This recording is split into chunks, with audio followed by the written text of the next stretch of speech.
ইয়াৰ আগত কেইবাবাৰো ইহঁতক ৱাৰ্ণিং দিয়া হৈছে, শাসন কৰা হৈছে, কিন্তু সেইবোৰ মানা নাই। আজি আমি দেখিলোঁ 8-9জনমান তিৰোতা ছোৱালী মানুহ আৰু 2-3জনমান পুৰুষ মানুহ আজি ধৰা পৰিছে। অঞ্চলৰ ৰাইজে ধৰি ইয়াত গৌৰীপুৰ থানাৰ পৰা মানে ষ্টাফ আহি লৈ গ'ল। তো ইয়াৰ কাৰণে এইটো যাতে এনেকুৱা অবৈধ কাম যাতে আমাৰ এই পাণবাৰী অঞ্চলত নহয়, তাৰ কাৰণে আমি চৰকাৰৰ ওচৰত খুব বিনম্ৰ অনুৰোধ জনাইছোঁ। এইটো আমাৰ এটা ধৰ্মীয় অনুষ্ঠান।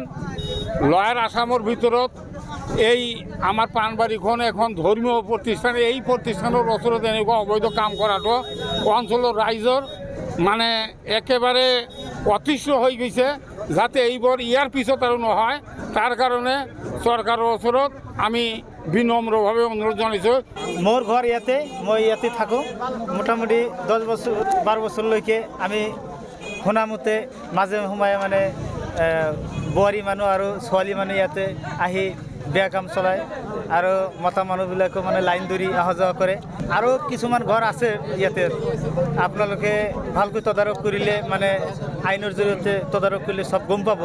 নিশ্চয় আজি আমাৰ সকলো ৰাইজে কিবা গম পাই মানে আজি সব হাতে মুঠে ধৰা পৰিছে।